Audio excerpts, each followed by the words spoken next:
I need new readers. And I do need new readers. Hey, everyone. Welcome to SVT time. It is another Tuesday. It is Tuesday. What is the date today, Dom? The 26th? Put me on the spot. That is, yeah. I'm pulling you right into my little sludge here. But anyways, welcome everyone. SVT time Tuesday, the 26th, the Tuesday before Thanksgiving. For those of us that are here in the States, this is episode 76.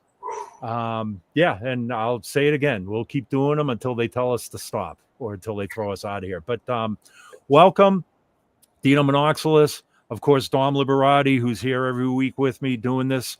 And today's special guest is Alex. And Alex, correct me if I say your name right or wrong, but Shernit or Shernit?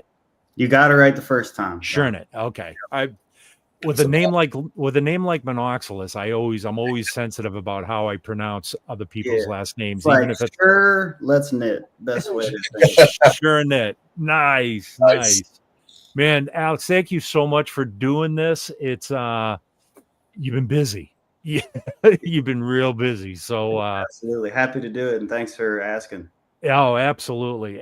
Just to give you guys a little bit of background. So I first met Alex actually this summer. You were on tour with Megan Maroney, opening for Kenny Chesney. That's right. And ironically, funny story was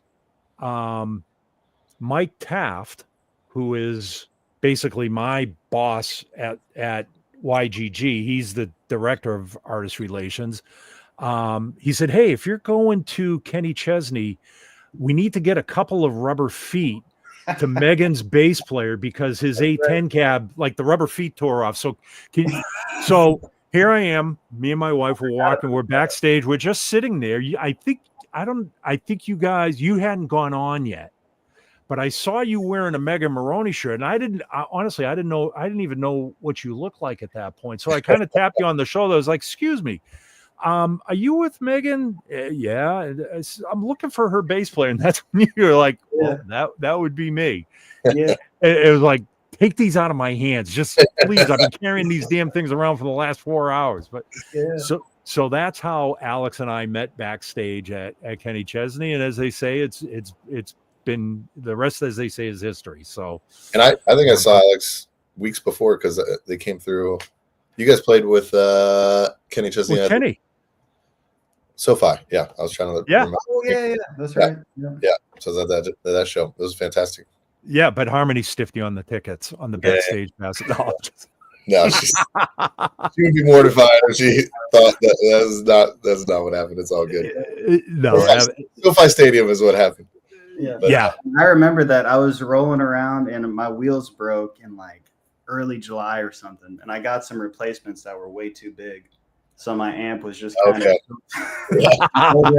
just weren't cutting it anymore. Oh, that was so funny, man. But and now, do you still have the A10 cab? I'm in the process of, it's like the slowdown of the year, so I sold that. I'm looking to get another one in the future. Nice. I think I know a guy.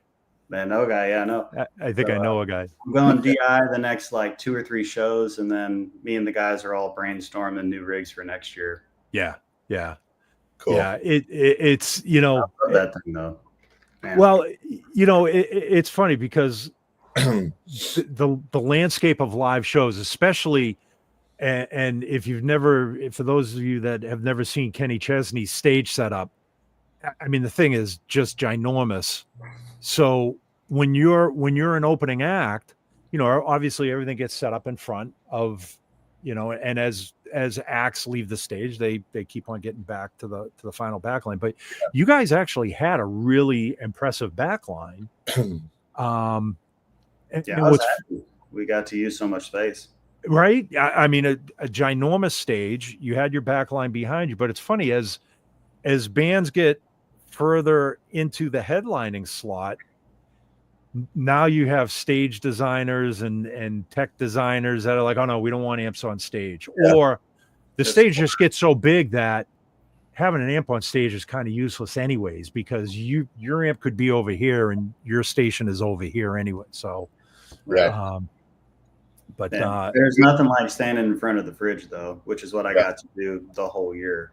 yeah, It was phenomenal. yeah. We It gotta have was. the mini fridge, VB88. See what he thinks of it. That's true too, Al. Yeah, at some point, yeah, Dom worked. I don't know how we got it through, but we did, and we have an 8x8 cab now. It's basically, I'm going to say 2/3 the size of an 810 cab and less than half the weight of an 810 cab in the Venture series. So it's an 8x8-inch Neo driver cab. That's pretty cool too. But like I said, when you're gearing up and getting ready to do your backline, we'll discuss options and get you going there. But that's if again, if you guys are even allowed to have rigs on stage at that point, because we got the best PM in the world. Nice. There's our FOH too, who he loves them, lets us have them. Yep. Lets us have them, Yeah. Yeah, exactly. Yeah. So, but seriously, I want to talk about your background a little bit here. As we move through your career and eventually get up to your role with Megan and music director. But first of all, you grew up in Ohio. You were raised in Ohio? Yeah, I was born in Austin, Texas. And then we moved back to where my family is from in Northeast Ohio. I was like 4 or 5. So I claim Ohio. Okay. Yeah. So we've got Dom and I'm outnumbered here. New Englander into Ohio. Ohioans. Ohio, is that what it is? Ohioans? Okay. I was originally born and raised in Massachusetts, so they call me a masshole around here. But I do live in New Hampshire now, so I have seen the light a little bit. I love it. So did you start off as a bass player, or what was your musical background? Musical family? Yeah, definitely. I often, if people ever ask me, when did you start playing or how did you start playing? I don't even remember making the conscious decision because I had 2 lifelong musicians as parents. Nice. And they were basically just, it was never like, hey, Alex, are you thinking about playing music? Do you want to play music? It was more of, hey, do you want to play this or that? Or, what do you want to play? Yeah. So I originally first started first lesson when I was about 5 years old on a classical guitar, and definitely hated it because I was 5 and there, I was trying to learn classical guitar. So it wasn't a great fit there, but that was the original, genesis of it. And then I probably quit 2 or 3 times just being a kid and not really wanting to, I didn't have the passion for it yet until I saw what really changed for me when I must have been 9 or 10. And I saw the Woodstock documentary, specifically Hendrix doing the Star Spangled Banner. Okay. And that's when I was like, okay, this could be music. Or I just opened my mind to a whole new world of, post that. Because my mom was very classically trained, flute player, through the orchestra. My dad was a total jazz head, which I have way more respect for now than I did when I was, 5 to 12. But that's when I really got my my voice or heard what music could be. Yeah. Now, because it's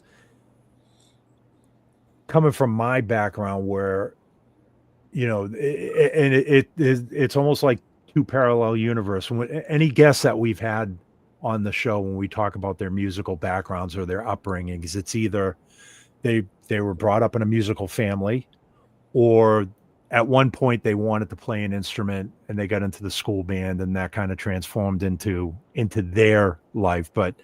And that's my story. I don't come from a musical family, but if you think about like music since the beginning of, I'm having like brain farts here today. I have not had nearly enough of this stuff. Get some more of that coffee.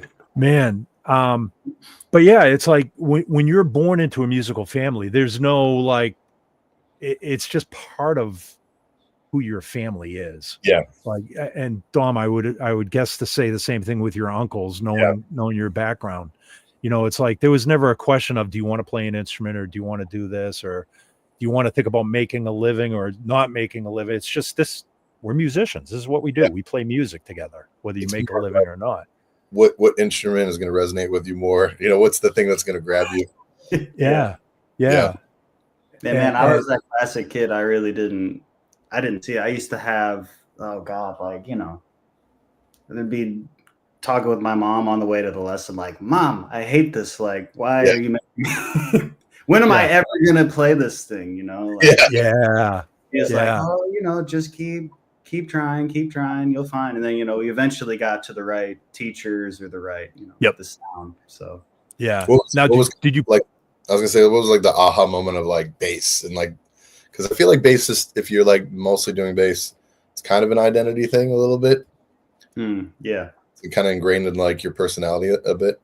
Sure. No, for me, it was, I vividly remember hearing Santeria by Sublime. And I was a real moody, like mid 2000s teen in Ohio. You can maybe can rattle off about 10 emo bands like that. You know, I heard that, and my sister also kind of got forced into playing. So I had picked guitar early on, and she was picked a bass, and she played for about 3 weeks. And I eventually, like almost immediately, brought her bass into my room and started playing it and got really into it. But it was then when I heard, you know, because I also have kind of a songwriter part of my musical identity. So I just really related to how that bass operated in the song. And Sublime specifically, where he could be talking about the most depressing, you know, whatever it could be. But the bass is there just making you feel something that's almost different and totally changing the atmosphere of the song. So I really resonated with that. Cool.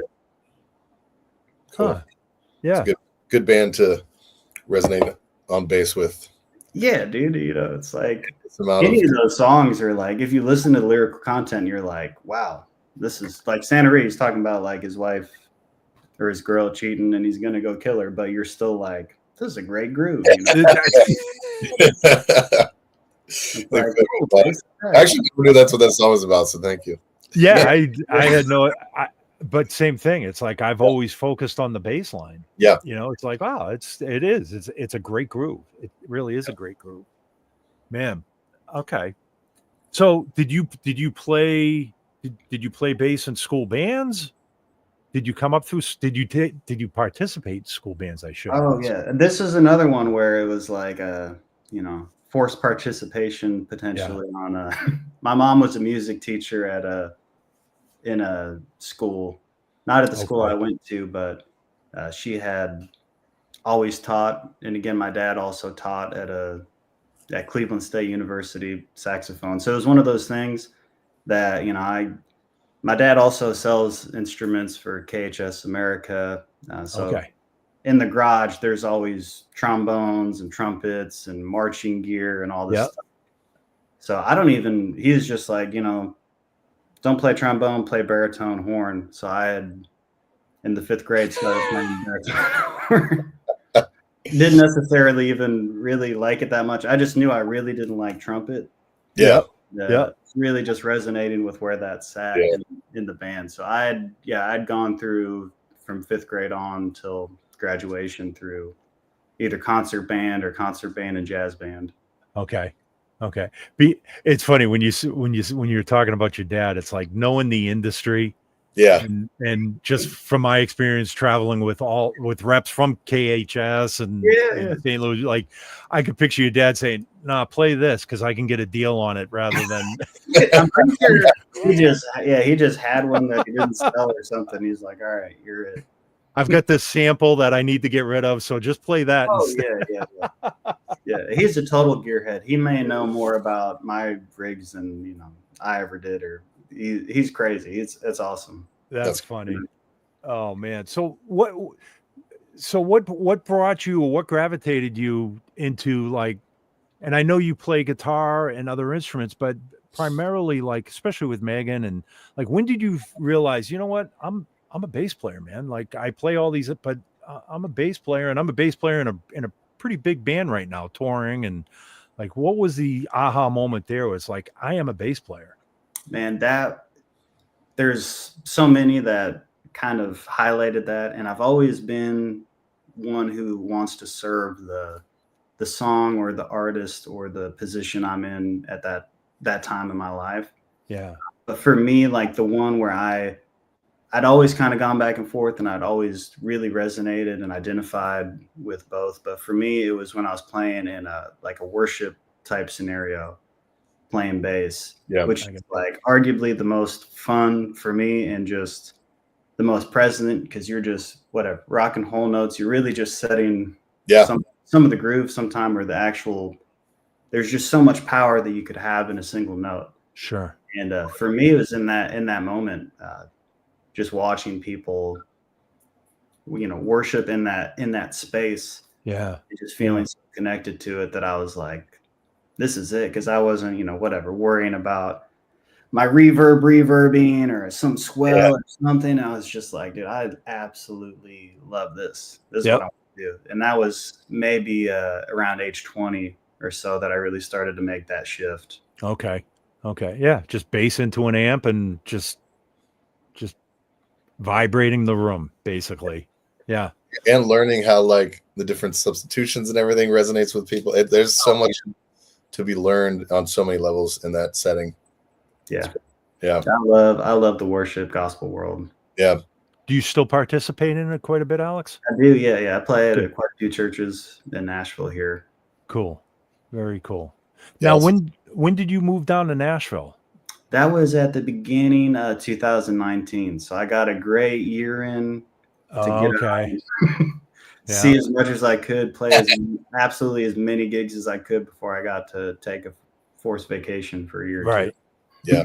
Now, were you with Megan at that point, or was this prior to Megan? That was just prior. I had met her in June of 2021. Okay. Back when, that's when around here too, that live music was really starting to come back. Yeah. So when you moved to Nashville, did you do the whole Broadway thing, or did you kind of steer away from that? Before I had been through Nashville, I had worked in the theme park world and cruise ships. So I had a ton of time, playing for 4 hours of various tunes or whatnot, or playing repetitive, stuff in that atmosphere. So I knew like, hey, I might get into this some, but I didn't want to become heavily reliant on it. But I definitely got my behind kicked a few times on Broadway, which was great. When I first moved to town, I played with the band that was just like next level. And I remember I didn't know a couple of these songs, and the MD gets on and he's like, don't come back tomorrow if you don't know these songs. And I was like, okay. Wow. Second week in town, dude. And there's so many songs. So I have the utmost respect for those guys that can just pull out, 12 hours of material out of nowhere. So I did it enough where I felt like I'd really learned and how to just show up and be like, maybe not even get to introduce myself to the drummer before we're playing together. So I thought it was a great experience for that. Yeah. It's tough. It's, if anybody that's never been down to Nashville or Broadway Dom and I have spent more than our fair share of time on Broadway, and I've got a lot of really good friends that play Broadway pretty much full time. Yeah. And, and they're like, hey man, if you ever come down to Nashville, I was like, hell no. No. I'd be a little concerned if somebody called me right now, because it's like, man, I don't know if I even know what they're playing right now. It's always changing. Yeah. When I go to Nashville, my one sole goal is to not end up on Broadway. Somehow it always happens. I have mad respect mainly for like lead guitarists in those settings, because it's one thing to memorize or know or kind of like feel where a song is going harmonically, but to literally know every main melody of like every pop song. I have a buddy he could played 300 songs.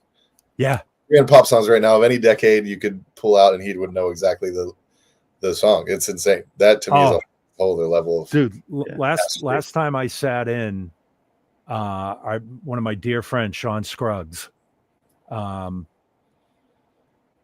he was I think he was playing Honky Tonk Central, and I went out to go see him, and he was like, "Hey man, you want to sit in?" Like from the stage. I was like, "No, I'm okay." Anyways, I ended up. You're like, no. Yeah, and I ended up. I was like, all right, I'll come up and play. And of course, the band. I didn't know anybody in the band other than Sean. And they're all like, "Do you know this song?" I was like, "Yeah, I know a ton of songs." Anyways, play the first song. Cool. Want to play? Yeah, I'll play another one. Play another one. By the third song, I'm like, "Where the hell is Sean?"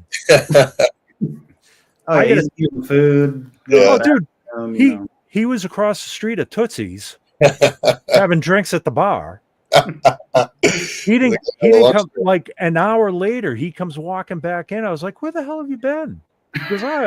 He says, I made the rounds, man. He says, we don't get a chance like this for somebody to sit in where we can go disappear. I was like, well, yeah, and it was brutal. It was literally brutal. So, anyways, I had never played down there where at least in a 4-hour or 3.5 hour stint where there wasn't at least 2 or 3 songs where it's like, have you ever heard of this? And they're like, I'm like, no. And they're like, one. All right, here we go. Exactly. Like just following the other, the keys or the guitar player's hands and just praying. like they say in the jazz world, you'll hear it. Yeah, like, all right, cool. My uncle would do that to me when I was younger on Beatles songs in front of like 3,000 people at a summer festival. And I'm just like, dude, it's not like you're just playing the roots, you know? It's like those are actual melodic lines. You have to know the song. Yeah. Weird Yeah. changes and So how did the Megan? Now, granted, Megan has blown up over the last, I'm going to say 2 years now. Yeah. More so in the last year. And by the way, congratulations on the CMA. That was a huge accolade, and I'm sure that's going to blow her up even more too. But how did you get hooked up with Megan? Like what? I'm just trying to think like from the standpoint of somebody like a bass player that's thinking of moving to Nashville and wants to make a career, and like how did you transition into getting connected with Megan? Yeah. And I think back, and it's wild because in my mind, I've retraced this a few times because I'm often just blown away with gratitude of, like, how do these kind of things happen? So I've tried to go back, and first and foremost, like, I just thank God for putting me here and putting me in front of the right people, and the whole decision to move to Nashville and every step that was ordered up until then. But when I got to town, I knew someone told me, like, because I kind of wanted to be a songwriter. I kind of wanted to do this. I had a few different, deals I wasn't sure about. And somebody just really told me to go narrow and deep and really figure out what you want to do first. Because you don't want to, now going into year 6, you don't want to be at year 5 or 10 or 15 going, I wonder what I should do. Yeah. That didn't, or whatever, just to get really narrow and deep on something. So I knew early on, what I wanted to do was be the side man. Yep. A professional guy in the back, waving, smiling. I had really kind of captured that dream or that vision as kind of what I wanted to do. And, but I could trace it back to going out, and man, this almost sounds old, but I used to go on Craigslist on my old little desktop computer, and this is like before I moved to Nashville in the first couple weeks in Nashville, and I would just look for stuff to do, places to go to, what I always called as just like going to shake hands. Yep. And, you'd walk into a room and not know a single soul. I think one person when I moved to town really didn't have a good community or anything like that. But I knew like, hey, if I'm going to do this, I need to go be amongst people. Yeah. And I'm incredibly introverted. It's one of my least favorite things to do in the world is to just, and I'm from Ohio too. So like, I'm not trying to bother anybody. We're very like, no, you go, I'll wait. Yeah. You're busy. I don't want to, bug you. Yeah. So I always focused on, I just need to go out and be amongst people and meet people. And early on, I went to this super cruddy songwriter contest. I was like open mic, just terrible thing. But I found some folks there that, were also new, and we just kind of connected. We clicked, and had some just really good friends. And I really poured into, these people, and they poured into me. And this one gal I knew that I played with would just always be like, man, if you ever need guitar or bass, hire Alex, And I'd go out to all these songwriter events, as a songwriter too, but also knowing, hey, if you guys ever need guitar or bass, I'd love to play for you. And those are the free gigs or the $30 gigs or the, 75. I really knew, like, I'm not going to make a living doing this, but I want to just get out. And I tried to play for as many people as I could. Yeah. Discerning to the best of my ability. Yeah. What's a waste of time and what's not. And I wasted a ton of time, but I said yes as absolutely as much as I could, to just get in front of people. And then, every time I got into a room with people that I genuinely do like, or did like, I'd really, and it just came from a place of being genuine. Is like, hey, you need a band and I need an artist. Mm-hmm. If you ever, let's help each other out. And I didn't say that to everybody I met, but I really tried to focus on, filling a need, which was, there was all these young artists that are maybe new to town that don't have a band or don't know how to get a band. So I tried to be that resource for them, fill out bands, hire people, even if I wasn't on the gig. Yeah. But I just, man, that first year, and I couldn't imagine doing it right now, because I love my couch and my pug so much. But I'd just go out 4 or 5 nights a week to play. And just stick around. It's terrible. and just, I mean, I don't know. I would consider myself somewhat of an introvert too. But you have to force yourself. You have to put yourself in an uncomfortable position, but an uncomfortable.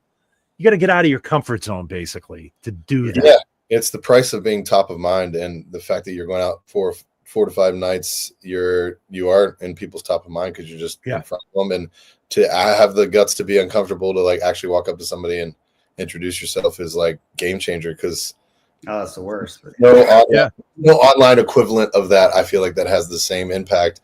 And I love the advice that you got of like narrow and deep, because when you can do a lot of things, I think you always try to push, like, I can do all these things, like I can fit into whatever thing you need, but people don't walk away with that. They walk away with like 1 or 2 things that, like when you said, like, if you have guitar bass, like I'm your guy, guitar bass. So it's like, that's so much easier of a hook for people. And then once, they invite you in for that, and then they realize, oh, well, you can also do this and this and this.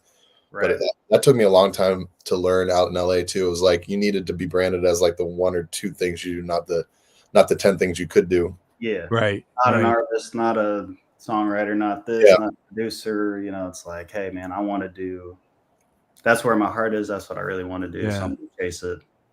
And it's often the things that can serve other people more are the things that are the most attractive to other people. Like, you know what I mean? Like, you walk up to somebody like, I want to be an artist or songwriter. It's like, well, that kind of doesn't serve them. But if you are like, I can play guitar bass on your stuff, then that's right. Yeah. And you're almost gambling a little bit, or not, I don't want to say taking a chance, but you look at an artist or a new singer, songwriter, performer in Nashville, and let's face it, there's literally thousands of singers, songwriters, and performers in Nashville. So, you almost have to have that eye of, well, if I'm going to attach my brand, if you want to call it a brand, or my career to this career, you're taking a chance there too. You're kind of, you're putting a gamble on, well, I'm associated with this camp, or I'm helping this artist or whatnot. You don't want to get labeled as the guy that, or the player that bounces from so many different singers, because then that can backfire just on in the opposite direction. there's so many ways to do it, and that's a great point too, is you want to be loyal and reliable, but also in front of enough people that you find who to be loyal to. Yeah. And I knew almost immediately when I played with her, and this was again 2021. So I had maybe played, as many gigs as I could 2019, stuck around through 2020. Yeah. And I played this really terrible bar gig in like South Carolina. It was one of those ones where today, I'd probably say no really quickly today, but at that, in that season, it's like, hey, music's coming back. I'm not really doing much. I don't want to spend 18 hours in this dude's truck driving to South Carolina and sleeping on his friend's floor. But I ain't got, whatever, I'll do it. Yeah. Maybe I'll meet some new guys or whatever. And the drummer and I locked in well on that gig, and played a few more shows together. And he ultimately knew Megan from high school, which is kind of wild. And so when I met her, it was her first full band show in Nashville. And just at that point, I'd maybe had this kind of scenario where I meet somebody for the first time, play their songs, 3 or 4 songs, maybe 60, 70 times. And I knew as soon as I got the songs, I was like, okay, this is something different. The songwriting, the singing, everything about it. And the way she treated everybody at that rehearsal and the way she performed on her first gig was really, I was impressed. I remember I usually call my dad a lot with, we talk music shop all the time. Sure. I was like, man, this girl was great. I was just, and he's like, when's the next gig? And I was like, I don't know. This is her first one. Wow. But I remember I was so blown away that I was really compelled to just say, hey, next time, you need somebody, I would love to. Yeah. And I'll make sure that my schedule's clear to do so. And wow. That year we maybe played 6 shows. This is 2021. The following year, like 15 or 20. Okay. 22. And then, like you mentioned, it really started to blow up. Yeah. 2023, it was like 100 plus. This year we did 100 plus, and next year probably the same thing. Yeah. So I've been so grateful to be her only bass player, and that's my goal, is to never miss a show. That's so cool. Yeah. So I mean, like I said, in a little bit of a way there, obviously you saw the talent and recognize it, but you also, I guess, for lack of you invested your time and your effort into her career, which now is blossoming or turning into a career for both of you. Obviously, she needs when she goes on the road, you're her bass player, but you're also her music director too, which I want to talk about that too, because for any aspiring music directors out there, what that entails, especially as a bass player. Yeah. But there's a certain level of investment that you put of your own time and talent and brand into investing in talent that you see as well. So that's good for both of you. And I love hearing about success stories like that, where, we've been together, I've been working for so-and-so since her days on Broadway, or since we were banging around in a white van, up and down the East Coast. Oh God. Yeah. The white van, but I mean, seriously, that gives you so much more of a vested interest in the whole organization versus, and not to discount, players that go out and audition for bands that get the gig and their careers change in that respect too. That's a whole different thing, but it's just something. And I'm saying this from my own selfish point, because I'm working with an artist that I've invested a lot of my personal time and interest. We're good friends. I love her to death. I think she's very talented, but I turned down a lot of work in hopes of, I want to leave my calendar open because, we might have this small tour up and down the East Coast in July. So I'm leaving my July open, and right. And it's an investment. and obviously you got to enjoy playing with the person, and Yeah. you almost have to be a fan first. Oh yeah. You do have to be a fan first. If you're not a fan, what's the point? Man, yeah. I can tell you, I was genuinely relieved when I heard the songs I had to play that day. Because her stuff's it's great, it's clever, it's and she's just so quick to create these songs. And I'm a big like, dude, if it could be 85 BPM, Yep. A lot of 6/8, a lot of backbeat stuff that just feels right. And like her whole deal is that emo cowgirl country, and me, mid 2000s emo. That's right. I'm like, man, it's great. I'm learning stuff. I'm having fun. I enjoy the music. Yeah. So that's we call it in our group is like you're buying stock, and I think it's just really it's a beautiful thing when that can happen and it can work, because it's like I loved her stuff when there was 5 people in the room, and I like it now. I love it now. So yep. When there's 80,000 people in the stadium. Yeah. And now again, I caught the show this past summer when you're opening for Kenny. Yeah. And ironically, a lot of people don't realize this. Like, the way the stage is set up, the way Kenny Chesney has the stage set up, there's it's almost like a bar and grill off to the side where people can kind of hang out and watch the bar and grill. Yeah. Oh yeah, like serving cheeseburgers and hot dogs and cold beers. Great. I miss it. Yeah. So while you guys were out sweating your asses off working, we were backstage. But my point of view is like the thing that I dig about it is I can stand almost, backstage and look into the stadium and go, man, that's what a trip that is, playing for being out on stage in front of 50, 60,000 screaming fans. Yep. That's the adrenaline to you that's just got to be indescribable. Yeah. It's such a joy, and that's what I envisioned when I first got to town, and what I really wanted to I'd see people I meet post those pictures, and never to really compare what anybody else is doing, because as long as you're having fun playing music, I think you're doing it right. Yeah. But man, there's something about that 1 hour of the day that makes the 23 pretty cool. You can right. You put up with the white vans and everything, and everything gets better, and the quality of your problems increase. Right. Yeah. Like, that makes it all worth it. And you get AR ups like myself tapping you on the shoulder, handing you rubber feet to put on your cabinet. Yeah, man, it's crazy. Lord knows how long I would have left that thing like it was. Could have been 3 years from now before I. Right. Yeah. Oh, that's funny. That stuff. The guys in the band always make fun of me for that. Did you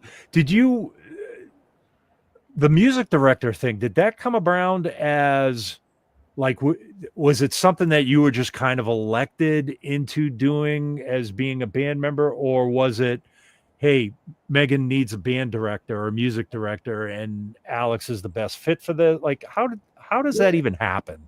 It was a little bit of both. And today, like I mentioned earlier, the drummer and I have always kind of, he's the track master, and he helps lead the band, administratively and everything. Yep.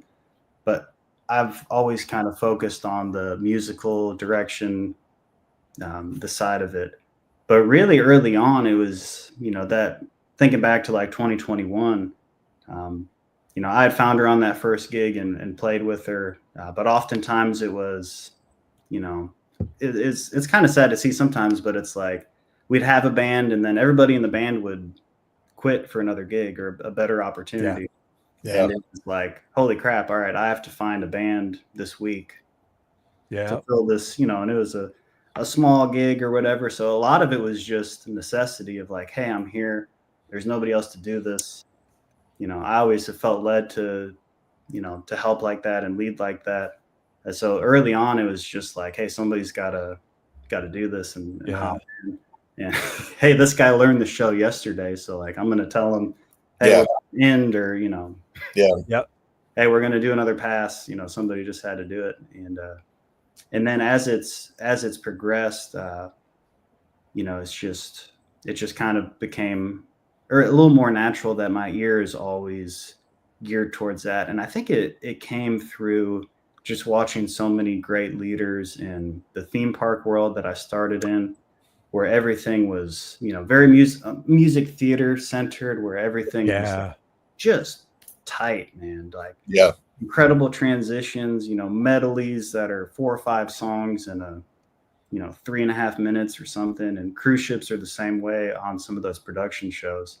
So I just got very attuned to that higher level of showmanship, I guess, or creative direction. So I've always had that. And then through church too, it was one of those things where it's like, hey, the MD didn't show up. Alex, can you do it? And then it was like, hey, Alex, we liked how you did that. Can you do that again next week?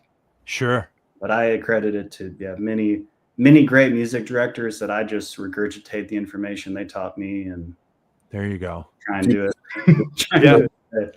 Playing and MDing, or if somebody was just like, the MD's over here, like, you know, would you prefer just playing and only focusing on that, or do you really enjoy it's almost like performing both, to do both? You know, I don't mind either of it. Either way, I'm gonna try and get as connected to the music and lose myself in the music as much as I can, because that's, like I mentioned, the best hour of the day. But luckily, I mean, the guys I play with are so fantastic that the majority of the, you know, the music directing discussions we have, luckily, are off stage or at rehearsal, or, hey, here's the new song. You know, we're going to play it next week. Let's run it. Let's talk about a few things. And we're doing that at rehearsal or at sound check, so that, you know, we get that thing so tight and polished that during the show, there's no, you know, there's no major changes. Everybody knows what the assignment is. And we, you know, not to sound like a Navy SEAL, but we know the assignment. It's funny because I remember, like, my first experience with a bass player being a music director was Ricky Minor. Like in the public eye. Yeah. You know, and Ricky playing bass for the Tonight Show band. Was it the Tonight Show band, right? Oh yeah, I think it was. But like, I always, like, whenever they'd pan over to Ricky, like, he'd be playing bass and conducting the band at the same time. Like, especially on a television show, you have to cue intros and outros, and I'm like, how the heck is he doing that and playing bass at the same time? And you know, how are you conducting a band when both your hands are full?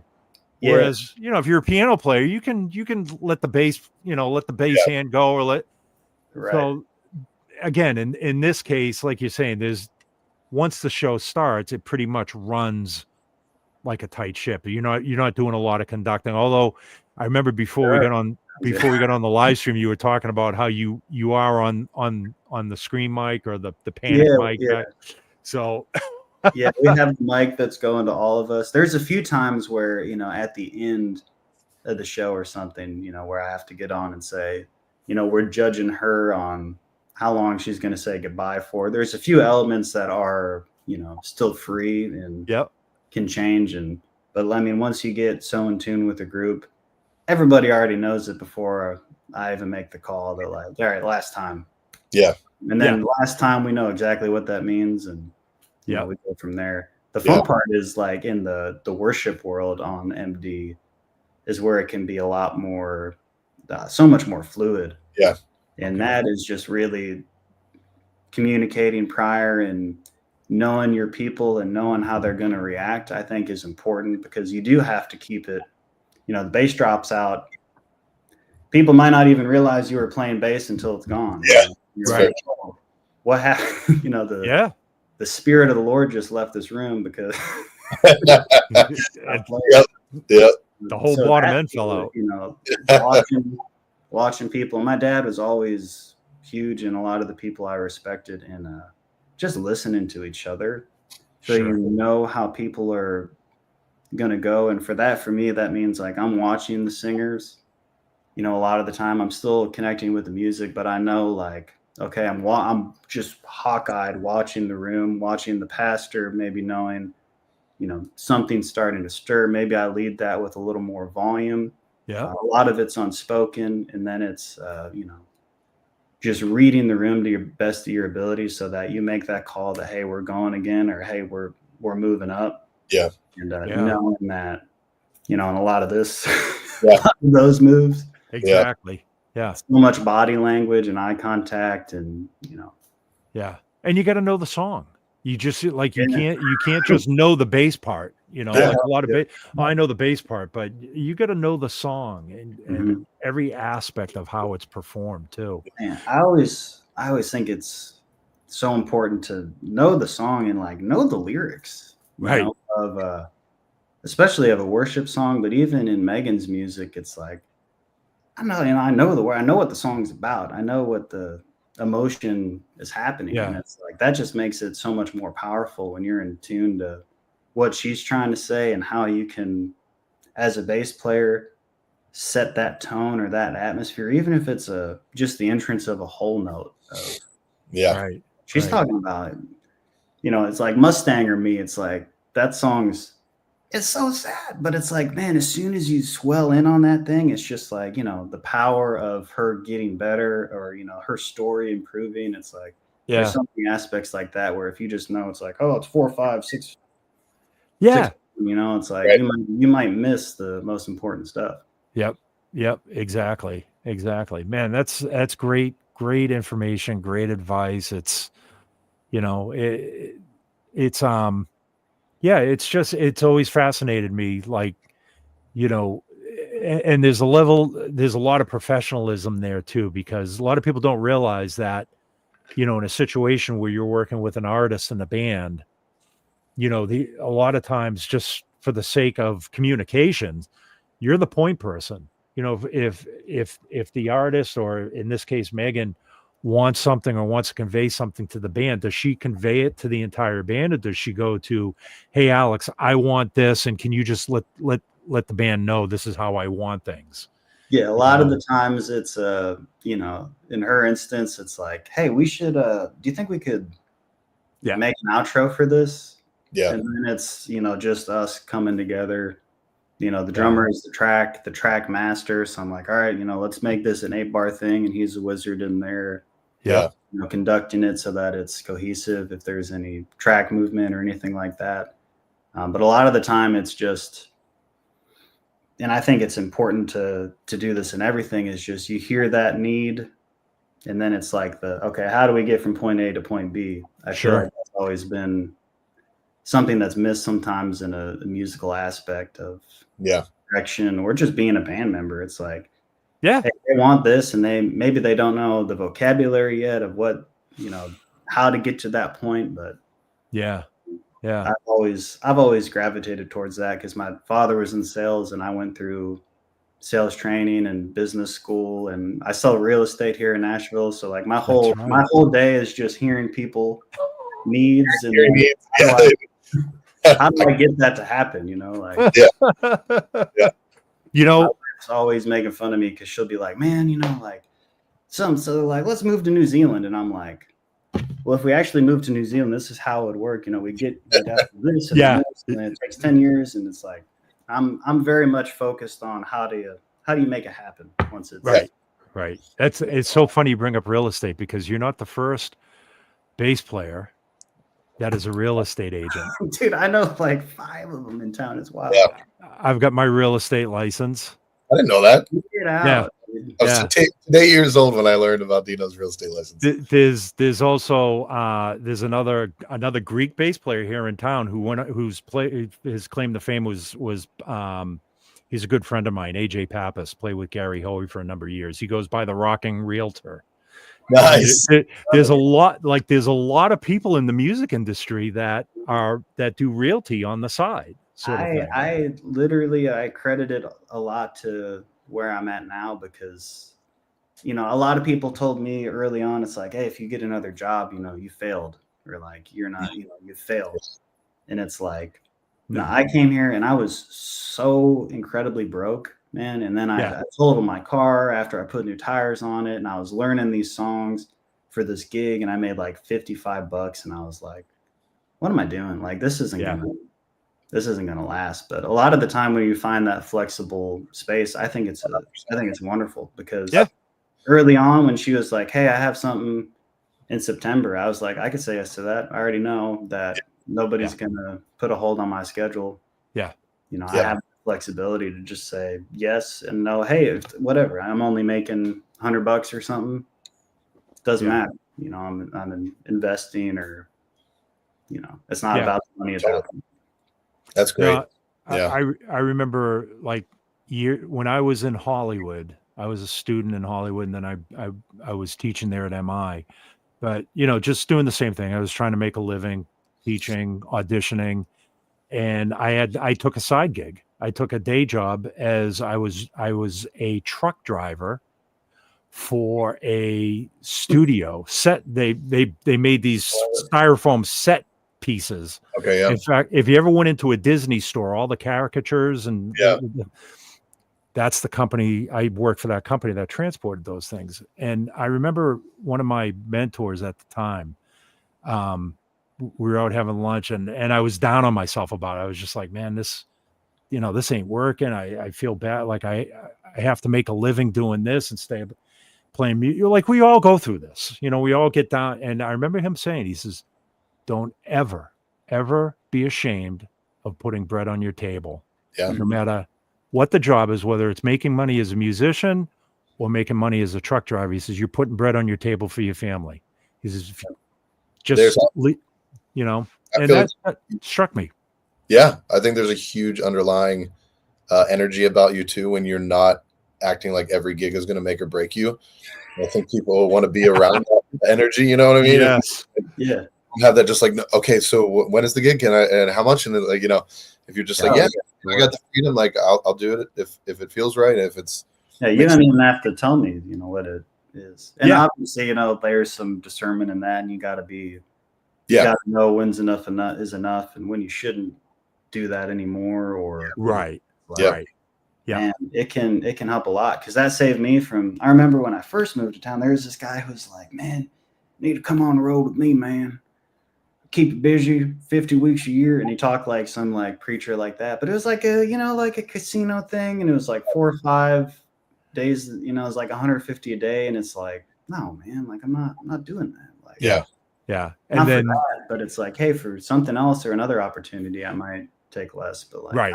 I didn't have to do that gig. Exactly. Yeah. Raises the bar a bit, helps you and have then, your day what you want it to be.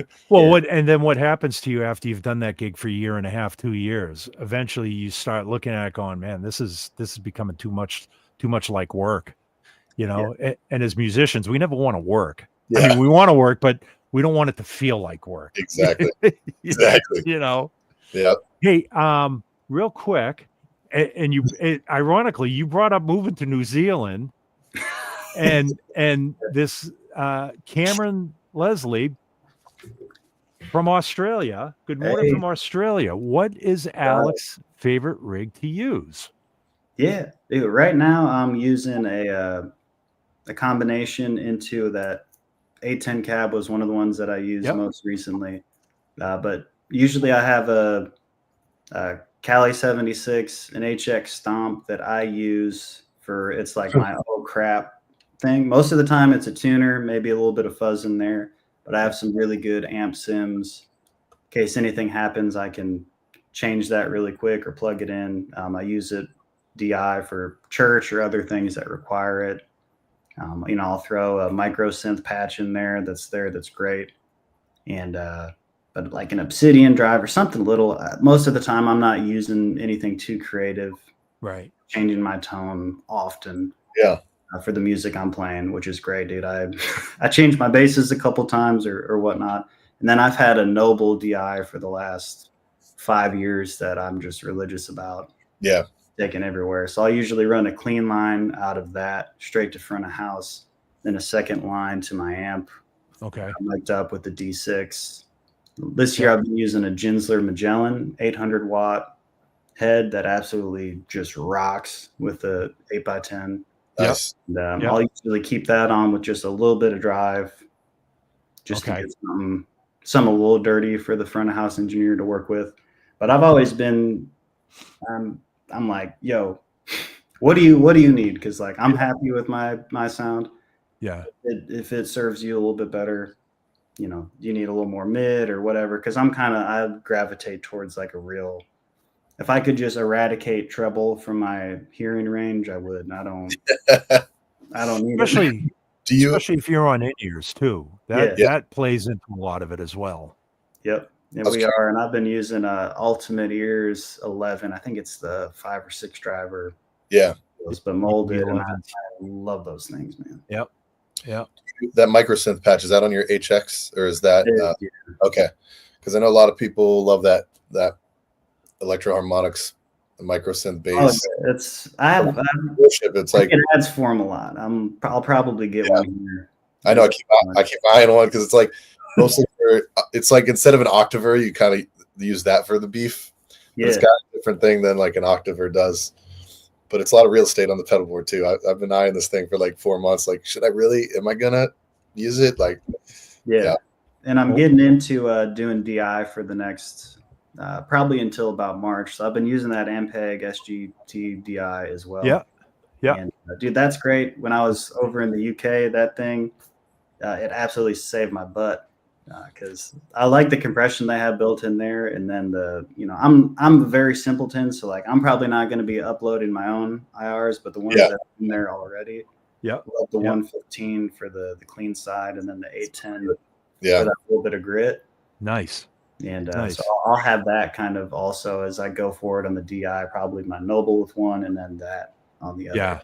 There you go. A little bit of beef, a little bit more dirt on one channel. I like the 2-channel thing if I can swing it. Yeah. Gotcha. Yeah. It's I would hope at this point they give you 2 channels on the board. Yeah. You never know, man. I know. But yeah, anytime we're out with our own FOH, it's 2-channel. Yeah. Right. And then church and whatnot, it's usually 1. So I have to choose. But Yeah. And you, like you said, you've been using Noble for quite a while, and Dom and I go back and forth, and on every time I see a Noble on reverb, or because it's just like, man, do we pull the trigger on a Noble? Do we not pull the trigger on a Noble? Just do it, man. Yeah. If anything, you can resell it, whatever. Pull the trigger and then wait. Yeah. Or whatever, Dude, I got way lucky because I got it right before the pandemic, and it was okay. It was like 3 weeks or something. I forget. Yeah. I feel like they're coming in quicker and cheaper than now. It's like the demand is.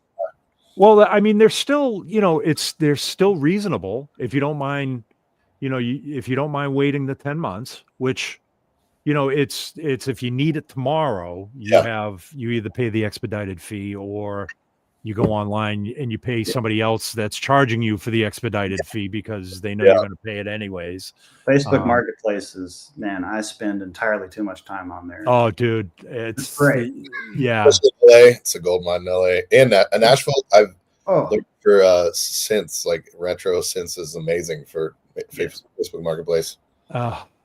Yeah. I can't talk about. Before this meeting, the last meeting that Dom and I were in, we were talking about. I'm looking at a 65p bass.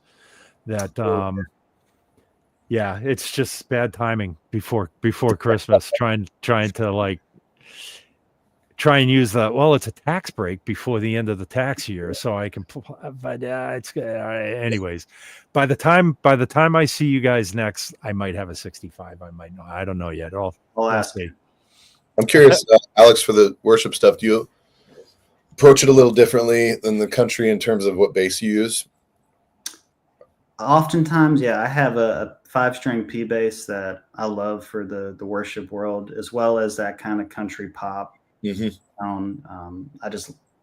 That's kind of like what I've identified as my sound, but then also I'll use a flat wound Jack Cassidy bass. Okay. Just like, dude, that thing when you're playing like a powerful whole note, just the resonancy of that, it just takes up a great amount of space for that style. But dude, I could play the 5-string P everywhere, which I love, dude, especially in this year, in the last couple of years where, we haven't had a lot of crew per se, but we're trying to act like we do. And our show kind of looks like we do, you know, like we first 5 or 6 songs, you know, we don't stop. Yeah. Right. So it's like I needed a bass that could, you know, I changed the knob a little bit, change one thing, but it, you know, Is that a P&J or is it true P? just true P. Nice. It's the bass that's right behind you, right? It is, yeah. Yeah. I live by that thing. Yeah, that thing's great. Yeah. Super lucky with that one because that was another pandemic find as well, where like I call a Fender, they're like, yo, we're not making one for another year. It's hard to get the true P's in 5. I found it on eBay in like upstate New York. Yeah. Yeah. Yeah. It's funny because I know on Kenny's tour, Harmony swears by her 5-string P as well. So yeah, they're hard to find. They're really hard to find. That was the first thing I said to her. I was like, yo, you got one too? Nice. Yeah. I just love it, man, because like we have a lot of stuff in flat keys. And, you know, at that point, it's like I don't want to change basses or just only have the E flat that's here. So yeah. I live by that. We have a ton in D and D flat too that kind of gotten used to that because we're a pretty small group, 2 guitars, bass, and you know, Meg on acoustic. So it's like, man, as much harmonic space as we can fill. Yeah. Yeah. And you need a 5-string for that gig, right? I was going to say. Yeah. You ever hang out by the War Wagon for Harmony? Her bass setup? Yeah. No, they caught me back there a couple times, like looking under the blanket. The tech was like, "What are you doing?" I was like, "I'm spying." Yeah, it's pretty cool. No, it's I think that whole day, it was. And I know, like, you guys do all your own instrument changes too. It's not. We do. You don't have anybody draping a bass over you or coming out in between songs to drape stuff. So, like, anything that you change has to be.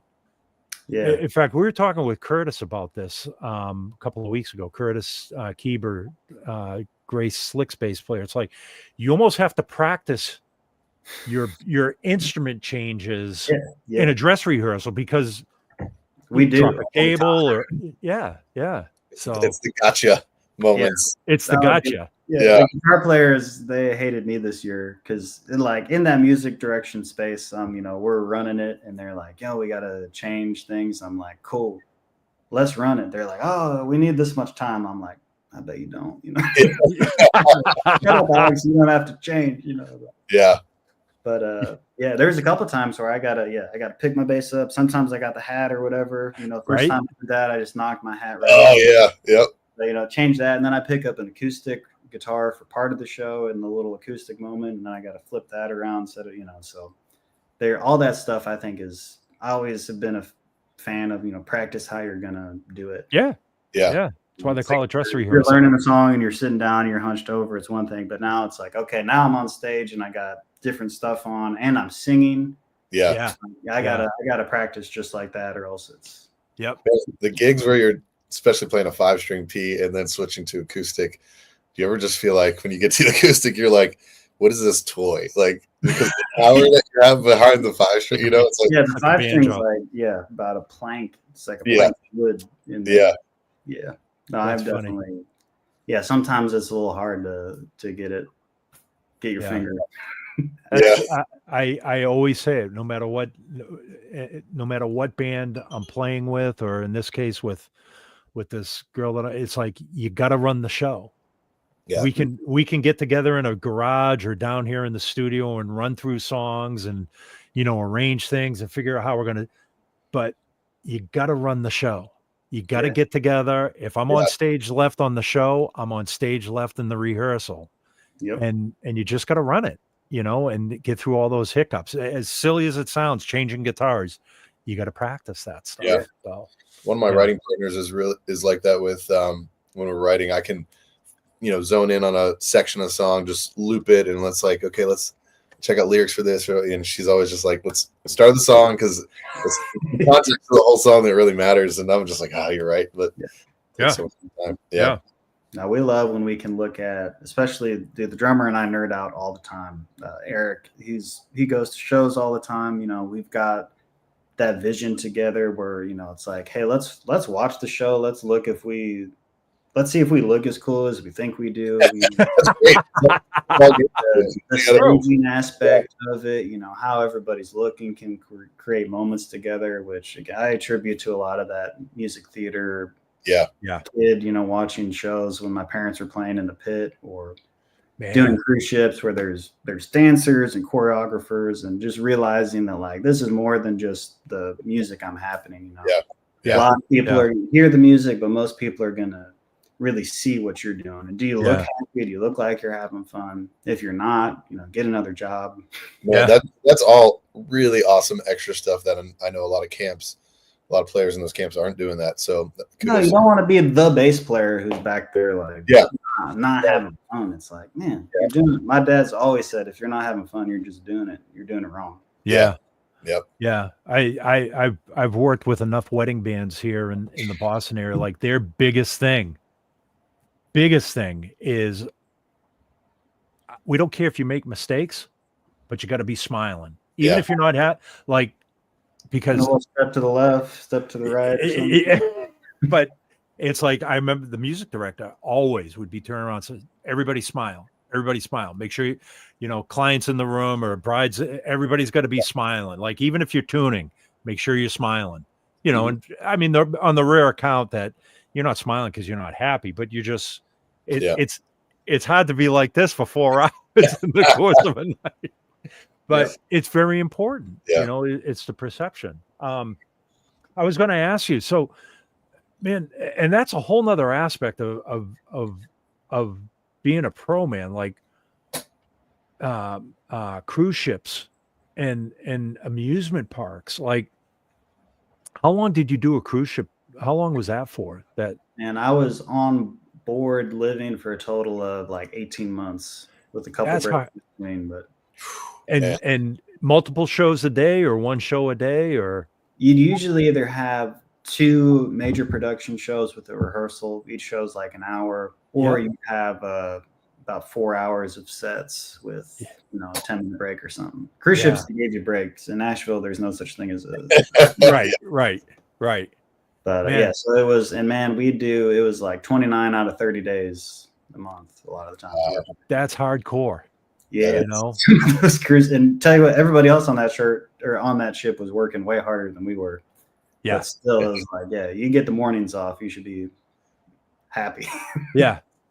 It really is. It's definitely you know, people look at it from the other side, going, man, I'd love to play music full time and do this full time, but when you're on that side of the fence, you know, and you're looking, it's like, man, I'm doing 2 shows a day with rehearsals. You know, I get 1 day off, or theater gigs, same thing. That stuff kicked my butt because I was not a music school kid. I never went to college for it or anything, mostly because my parents were like, yo, don't do it, because we did. And it cost us $8,000 back in the day, but it's going to cost you, you know, $150. And he was like, find somebody that you want to learn from. And learn from them, because you're probably going to get more from that. So in those experiences, man, I was the worst guy in the band, and I was just, you know, I was 22, 23, and there's these guys that were 10, 15, 20-year veterans. Just something said for that though is like being the worst person in a group or in your circle. You know, it's like that's a good thing. It's like aspire at that point. Oh, dude, yeah. I remember like getting onto the ship. It's a 7-month contract, and it's the first night, man. And I remember just walking, and I was hearing these guys warm up, and they were just cooking. And I was like, crap. I got 7 months, dude. I was shaking in my boots, man. I really was, because I'm not a great music reader either. You know, I'm kind of a slow burn. I can get it, but like, man, sight reading was always really tough. Yeah. So the music director, as soon as the music came in, you know, he'd be like, Alex, I got it. Come get it, because I know you got to learn it before. I'd be in there making notes and like reading it so that when I show up, you know, I don't sound like an idiot, but they would read it down. Well, that was cool though, that he'd give you that. Yeah. Yeah, no, I think it was more out of necessity, out of niceness. Like, Yeah, I know you got nowhere else to go. He's So- like, dude, I know you're gonna mess up unless I give this to you. So yeah, come but get there's also those guys, and we've all run into them where they do it out of spite. It's Oh, like, yeah. I'm Well, not he did giving that you once this. or twice, but yeah. I had a guy on a wedding gig one time, turned around, he was a horn player, and the music he called, I forget what tune it was, but it wasn't like a normal cocktail set tune. I had to open my real book Mm-hmm. to read the song, and the horn player, who was a Berkeley cat, turns around, he sees me reading the chart, reading down the book. He looks over my stand, closes my book, oh no! and in the middle of the tune, he goes, "You should know this tune." Oh man! Yeah. On the break, and he was an older guy too. On the break, I went up to him. I says, "If you reach over my music stand ever again and close my music, you're going to pull back a bloody stump. Don't ever do that." Like, I was just like, why would you do Like, that? right Like, there. you Yeah. did that strictly to embarrass me because you knew I didn't know the song. Yeah. Rather than just letting the person read the song down Yeah. and everybody has a great performance, you had to prove, it's just like, why? You're not serving the song. No. And there, like I said, there's people out there that do stuff like that it just, Yeah. needless to say. In that case, if 40 years from now or something, if there's a scenario where that's happening, but like the sheet music is like Green Day when September ends or something, they're like, you should know this. You should know this. Yeah. Right? I can't wait for that time, dude. There's no more like crooner music being played. Like I'm just 70 on a cruise ship, and there's like Blink. Yeah. I'm just like, Man, that ends with Mr. Brightside. yeah. But, oh God, I'm telling you, man, that's going. Go ahead, Okay, no, go ahead. I was going to say that's going to be my retirement, man. Just playing on a Greek island someplace, just playing jazz gigs. Doesn't sound too bad.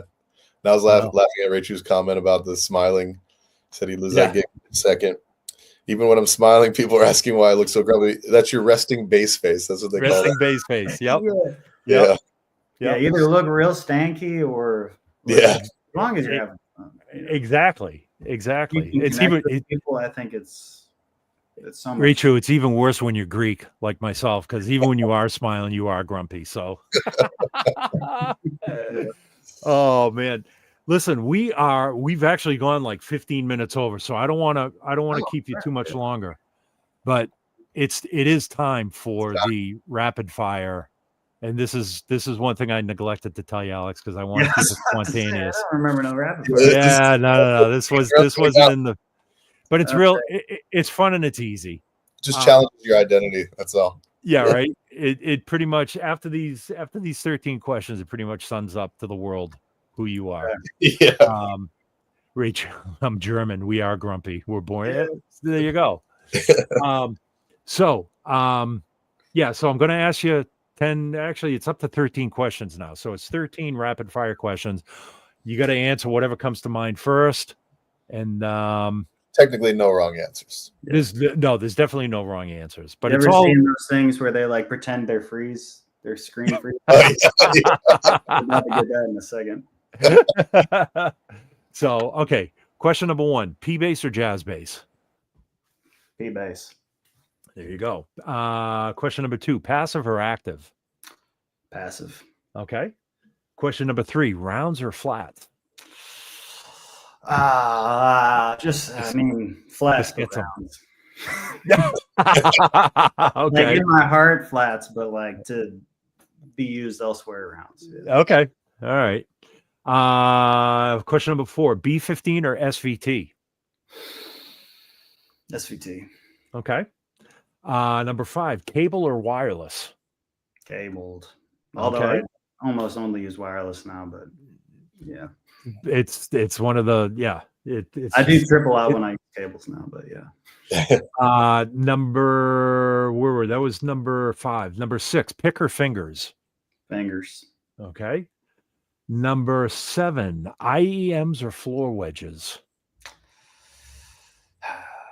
like early me would hate this, but IEMs. Yeah. Okay. All right. Number 8, pedals or no pedals? If I could never touch a pedal again in my life, I would. But Okay. No pedals then. no pedals. Number 9, window or aisle? Okay, so we've talked about this in my camp before. Anything under 5 hours, I'm a window guy. Okay. I probably won't get up to pee and have to get past sleeping people.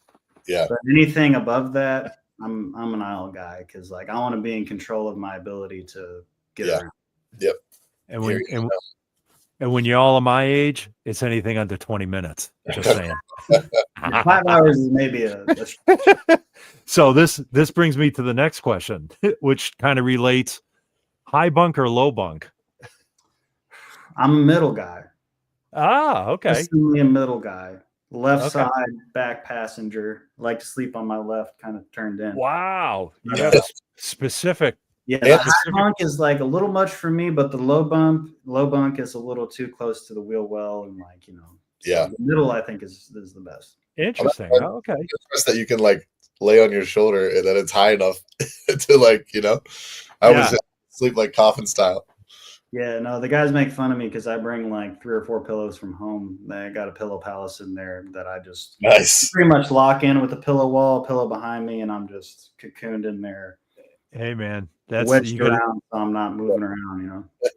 That is your world. You got to be comfy, man. Bring your sheets you like. Bring your headphones. Just be comfortable because you're there a lot. Yeah, right. Number 11. Black with white piping or silver and blue, referring to Ampeg Cosmetics? Black with white. Okay. Number 12. Hot chocolate or coffee? Coffee. Okay. My nickname that literally says it on my badge is called Cold Brew. Does it? Year-round cold coffee. Okay. Not iced coffee, cold brew. Cold brew. Okay. All right. And then last question, favorite place to eat while on the road? I like free food, man. And I think, honestly, having snacks around is like just the highest level of like when I feel like I've made it. It's when like my favorite snack is just right there. Nice. Uncrustable grape jelly. They're ready to go. Okay. But I'm a sushi guy, which if I can find a good place that I haven't been to, both either a coffee shop or sushi, I'm going. I'm walking the extra 10 or 15 minutes. Okay. I can experience something. Love it. A little different. Because man, I've had so much barbecue. Yeah. I was gonna say it's sushi in the Midwest is just I know there's a lot of really good sushi places in the Midwest, but you gotta be careful, it just doesn't equate to me though, Yeah. But anyways, okay. All right. Well, that's good. You made it. And again, if there's more questions that anybody else wants to hear in these rapid fire, please let us know, because you can see there's a trend here from gear to touring to what's your favorite food. You could add like dogs or cats, like see if someone's a dog or cat person. Right. Always have both. I got one. I got a cat and a dog in the other room. Nice. Hey, I'm gonna put I'm putting your Instagram handle up here too, so people can just let me know. Is that correct? No, that's right. I was going to say. I'm saying I've been so bad. I used to post all the time, and now you're lucky if I post like every month. I got to get better at it. And we all do. Yeah. It's just. I think it's a good sign. I think it means you're like just living life in what's in front of you. Yeah. But I mean, in the business that we're in, social media is very important. It doesn't, we need to use it. It can't use us. That's how I explain it to, whenever my wife is like, you're always on Facebook, you're always on Instagram. It's like, it's my business to do this. Then why are you looking at motorcycle ads then?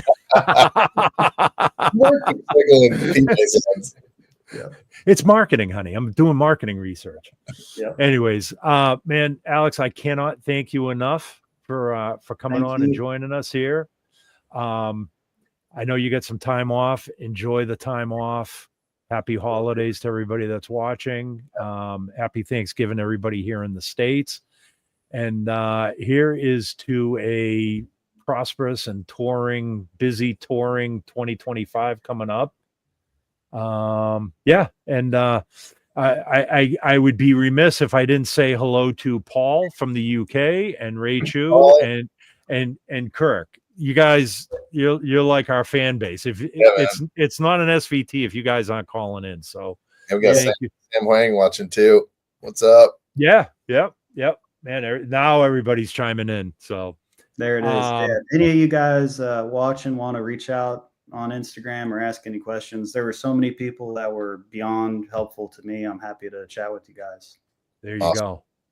Very, very, very kind of you to do that too, because that's why I like doing this, because I love sharing your insights and your ideas and how did you get to where you are today with people that are trying to get to that position too.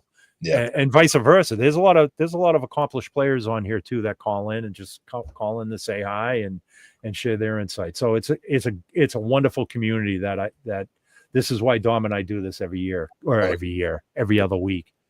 So that feels it does. It feels like a year between every SVT time. We do it every 2 weeks, but it feels like so much longer. So, all right, guys, we're going to call it a day. Happy holidays. And we will see you, I think, in December. I don't know who we have coming up, but just keep an eye on the social feeds, and we'll get that up there. So thanks, everyone.